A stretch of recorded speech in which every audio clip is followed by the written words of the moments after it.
And as you see, our demo car is already alive because Tobias has the key fob on his smartphone.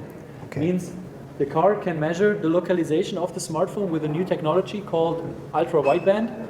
And on ultra-wideband, UWB, we can now localize the smartphone around the car.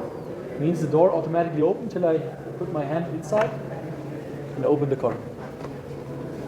We can also open the demo car in a second way.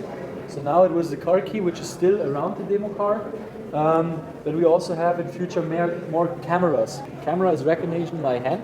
And with a little gesture, I can now open and close the door. Okay. Means with such functions and with such data from cameras, which are already inside of cars, we can use the data to evaluate if a driver wants to enter the car or he wants not to enter the car. With this projection, we bring warnings, we bring attention outside of the car. It means when I open the door and a two-wheeler comes from behind, it knows, be careful before crashing inside the door. This dynamic light line is one geometry. We also have here in this door a surface light.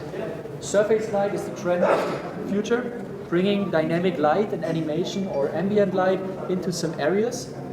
And here we have also some new technologies based on foil to light through the transparent foil and also heat up this foil by bringing power on the tails of this foil.